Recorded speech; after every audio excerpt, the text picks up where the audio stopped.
شمائلہ نذیر ہمارے ساتھ اسٹوڈیو میں موجود ہیں. آمدید کہتے ہیں. شمائلہ ہاؤ آر یو، کیسی ہیں آپ؟ Welcome to news morning. اور یہ ایسے تائیکوانڈو میں آپ نے ایز اے ریفری اپنی خدمات جو ہیں وہ بھی سر انجام دے رہی ہیں، تو مطلب یہ سلسلہ کہاں سے شروع ہوا، کیا جرنی ہے آپ کی، کیا اچیومنٹ ہے آپ کی ابھی تک، اور اتنے جو آپ نے بیجز اور میڈلز لگائے ہیں یہ بھی ہمارے ناظرین کو بتائیے. Thank you so much for having me. اور تائیکوانڈو کی جو میری جرنی ہے وہ 2008 سے سٹارٹ ہوئی تھی. اسکول لیول سے میں نے سٹارٹ کیا. اسکول لیول سے ہی؟ واو. جی. اور اس کے پیچھے ایک جو مین چیز ہے وہ میرے فادر کی سپورٹ تھی. اور 5 یا 6 کلاس میں تھی تو میرا ایک ایکسیڈنٹ ہوا تھا جس میں میری لیگ فریکچر ہو گئی تھی. اور میرا بچپن سے ہی بہت مطلب میری خواہش تھی کہ میں مارشل آرٹ سیکھوں، لیکن اس کے بعد میں کافی عرصہ 4 سے 5 سال تک میں اس چیز میں نہیں آگے ہو سکی تھی. لیکن میرے فادر نے مجھے بہت موٹیویٹ کیا، اور پھر اس کے بعد میں نے میٹرک میں اس گیم کو سٹارٹ کیا، اور پیک لیول تک میں یونیورسٹی میں گئی. کالج سے کیا پھر یونیورسٹی میں گئی. اور الحمدللہ پاکستان کا ویسا کوئی ٹائٹل نہیں ہے جو میرے پاس نہ ہو. میں نے انٹر اسکول انٹر کالجیٹ میں پارٹیسپیٹ کیا، اس کی چیمپئن رہی ہوں. پھر میں نے 2 سال کالج کی طرف سے کھیلا، اس کی چیمپئن رہی ہوں. پنجاب یونیورسٹی سے میں 4 سال ٹیم کیپٹن بھی رہی ہوں اپنی گیم تائیکوانڈو میں، اور ایز اے چیمپئن بھی میں نے وہاں سے ایک فتوحات کی سیریز ہیں آپ کے. میڈلز اس بات کی جو ہے نا وہ وٹنس ہے اس چیز کے جو آپ نے ماشاءاللہ سجائے ہوئے ہیں. انٹرنیشنل ریفری بھی ہیں؟ جی بالکل. 7 سال ہو چکے تھے مجھے as a national referee participate کرتے ہوئے ایونٹس میں. اور انٹرنیشنل ریفری ابھی ریسنٹلی دبئی میں کورس ہوا ہے، اس میں گئی تھی. اور الحمدللہ پاکستان کی میں پہلی انٹرنیشنل فیمیل ریفری ہوں. پٹائی وغیرہ کر دیتی ہیں؟ کوئی لڑکا آپ کو چھیڑے تنگ کر کے جائے؟ بالکل ضرور. پٹائی کر دیں گے، اٹھا کے پٹکنا اس کو آپ نے نیچے؟ جب ضرورت پڑتی ہے تو کی بھی ہے. اور اچھا کی بھی ہے. کوئی واقعہ شیئر کریں ذرا ہمارے ویور سے. اسی طرح پنجاب یوتھ فیسٹیول تھا 2012 میں، اور ہمارے کمپٹیشن تھے، اور وہاں پر بھی اسی طرح اوپننگ سرمنی تھی. تو ہم ساری 3-4 لڑکیاں جو میری بیچ میٹ تھی ہم لوگ گزر رہے تھے وہاں سے، تو کافی لڑکے شاؤٹ کر رہے تھے. تو ہم نے پھر منہ سے بات نہیں کی تھی، ہاتھوں مکوں سے. واہ واہ، یعنی کہ آپ نے صلاحیتوں کا بھرپور فائدہ اٹھایا. بچ کے رہے. اچھا یہ بتائیں شمائلہ کہ یہ تو کہا جاتا ہے کہ مردانہ گیم ہے، اور اس کے بعد آپ نے کہا کہ آپ کی لیگ بھی فریکچر ہوئی تھی، اس کے باوجود آپ نے اس چیلنج کو قبول کیا اور اس میں اپنے آپ کو منوایا. ٹف کتنا تھا آپ کے لیے یہ؟ میں سمجھتی ہوں کہ یہ گیم بالکل بھی مردانہ نہیں ہے. کوئی بھی چیز جینٹس کے لیے فکس نہیں ہے. وومنس بھی اسی طرح ہی ہر چیز میں مردوں کے شانہ بہ شانہ کام کر سکتی ہیں، کھڑی ہو سکتی ہیں. ہاں یہ ضرور ہے کہ اس انسیڈنٹ کے بعد میری مدر جو ہیں وہ کافی مطلب ڈسٹرب تھی جب انہیں پتہ چلا کہ میں مارشل آرٹ جیسی ایک ٹف گیم میں جا رہی ہوں. تو انہوں نے کافی مطلب میرے بابا کو کہا بھی کہ آپ اس کو نہ بھیجیں، آلریڈی یہ اس چیز کو فیس کر چکی ہے. لیکن یہ ہے کہ جب آہستہ آہستہ جب انہوں نے میرے اندر یہ شوق، میرا جذبہ دیکھا، تو پھر وہی میری مدر جب میں کھیلتی تھی تو پیچھے کھڑے ہو کر تسبیح پڑھی ہوتی تھی، پھوکری ہوتی تھی. پیرنٹس کتنا پراؤڈ فیل کرتے ہیں؟ آپ نے بولا بابا نے بڑا سپورٹ کیا آپ کو، تو your father must be very happy. تو کیا ان کے جذبہ کیا کہتے ہیں؟ میرے اب بہت پیرنٹس نہیں ہیں، نہ میرے فادر ہیں نہ میری مدر ہے. اللہ تعالیٰ جنت میں جگہ دے. آمین آمین.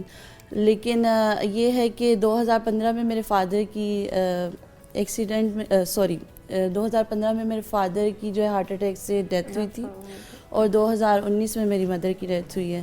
تو یہ جرنی میرے لیے بہت مشکل تھی اپنے فادر کے بعد. لیکن یہ ہے کہ پھر you still do come back، واپس کیا نا، ان کا خواب تو پورا کیا. آج دیکھیں ان کا نام ہی روشن کر رہی ہیں. بالکل. جو میرے کوچ تھے انہوں نے مجھے بہت موٹیویٹ کیا، اور پھر یہ چیز میرے اندر بھی تھی کہ میں جو میرے فادر نے میرے لیے خواب دیکھا ہے میں اس کو پورا کروں گی انشاءاللہ. نذیر صاحب کی آپ نے جو ہے وہ پوری کر دی ہے خواہش. تو مجھے یہ بتائیے شمائلہ، ہاؤ مینی آورز آپ پریکٹس کرتی ہیں، اور کتنے گھنٹے فکسڈ ہوتے ہیں، اور کیا ڈائٹ روٹین کیا ہوتی ہے؟ ایز اے پلیئر جب میں کھیلتی تھی تو اگر میں یہ کہوں کہ میں ایک دن میں 6 گھنٹے پریکٹس کرتی تھی تو یہ جھوٹ نہیں ہوگا، کیونکہ ہمارے ایک دن میں 3 سیشن ہوتے تھے. مارننگ میں بھی ہوتا تھا، اور آفٹر اسکول یا آفٹر کالج اور یا آفٹر یونیورسٹی بھی ہوتا تھا. اور اس کے بعد رات کو میں کلب میں بھی ڈیلی جاتی تھی. کیونکہ ایک جذبہ جب آپ کے اندر ہوتا ہے تو آپ نے ایک ٹارگیٹس، آپ نے ایک گول سیٹ کیے ہوتے ہیں، آپ کو وہاں تک پہنچنا ہوتا ہے. اچھا شمائلہ، یہ انٹرسٹ ڈیولپ کیسے ہوا آپ نے تائیکوانڈو کا؟ کسی نے مشورہ دیا یا بچپن سے آپ کو شوق تھا؟ یہاں پر جانے کا سوچا کیسے آپ نے؟ یہ انٹرسٹ اس طرح ڈیولپ ہوا کہ جب میرا فریکچر ہوا تھا تو ہماری ہی گلی میں جہاں پر میں رہتی ہوں ہماری سوسائٹی میں میری کچھ فرینڈس تھیں جو یہ مارشل آرٹس کرتی تھیں. تو جب میں نہیں کر سکتی تھی تو مجھے بہت زیادہ دکھ ہوتا تھا اور میں روتی بھی تھی, لیکن میرے فادر جیسے میں پہلے بتا چکی ہوں کہ وہ مجھے اسٹیپ بائی اسٹیپ ہر چیز پر مجھے موٹیویٹ کرتے تھے. وہ مجھے کہتے تھے کہ نہیں, آپ ویک نہیں ہو, آپ بھی کر سکتے ہو, آپ کو حوصلہ رکھنا ہے, آپ کو ہمت کرنی ہے, تو انشاءاللہ آپ کچھ نہ کچھ ضرور کرو گی. تو جب میں نے اسکول میں دیکھا کہ ہمارے اسکول میں ریگولر اس کی کلاسز ہوتی ہیں, پھر میں نے اپنے فادر سے شیئر کیا کہ اس طرح مارشل آرٹ تائیکوانڈو وہاں پہ کروائی جا رہی ہے, تو انہوں نے مجھے بالکل سپورٹ کیا. انہوں نے کہا میں آپ کے ساتھ ہوں, آپ اس کو کریں. اچھا, ہماری آڈینس کو, لڑکیوں کو کوئی ایسا ٹرک جو آپ بتانا چاہیں, جیسے آپ نے کہا کہ آپ لڑکوں کی بھی پٹائی لگا دیتی ہیں جو ہوٹنگ وغیرہ کریں یا تنگ کریں, تو اپنی سیلف ڈیفینس میں کوئی آپ اگر ٹیکنیک کوئی ایزی, ویسے تو پتہ نہیں ہے کہ کیسے ہوتی ہے یہ کہ اس کے لیے ایک اوپوننٹ کی ضرورت ہوتی ہے. تو اوپوننٹ میں اٹھو نا, جا کے کرو, اوپوننٹ کی ضرورت ہے. آپ نے ان کو مشورہ تو دیا, کھڑی ہو جائے نا, کھڑی ہو جائے.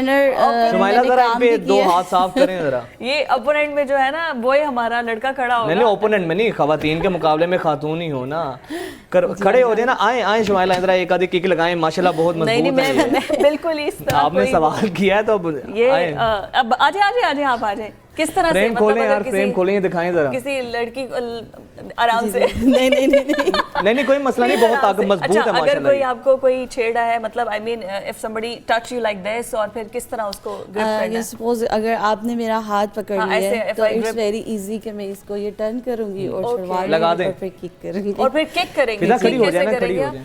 کک. اوکے, واو, مطلب سیدھا.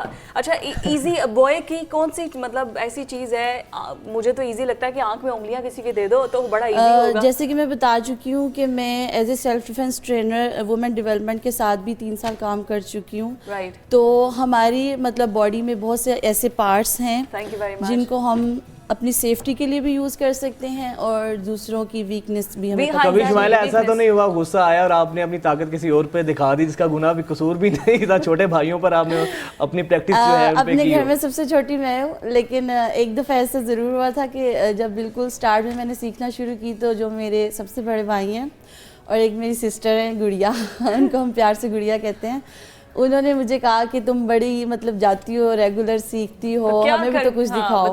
تو ایک ٹرننگ کک ان دنوں میں سیکھ رہی تھی, اور آپ کو پتہ ہے کہ ایک پلیئر جب اس نے پریکٹس کرنی ہوتی ہے تو وہ ان چیزوں کی ہونے منت نہیں رہتا. تو میں گھر میں ایک چارپائی کھڑی تھی, میں اس پہ ٹرن ہو کے کک کر رہی تھی, تو بھائی نے مجھے کہا کہ مجھے بھی تو کر کے دکھاؤ نا. تو ہماری ایک نیریو چھے کی اسٹریٹ کک ہوتی ہے, وہ جو شاید میں نے آپ کے ساتھ شیئر بھی کی ہیں پکچرز میں, تو وہ میں نے بھائی کے فرنٹ فیس پہ ہٹ کی تھی, اور اس کے بعد میں کمرے میں تھی, امی اور بھائی دروازہ نوک کر رہے تھے, باہر نکلو تو سیدھا کرتے ہیں, باہر نکلو. بہت شکریہ شمائلہ, آپ کا فخر ہیں. آپ جیسی خواتین کو جب ہماری یوتھ دیکھتی ہے, فیمیلز دیکھتی ہیں, تو ان کو یہ حوصلہ ملتا ہے.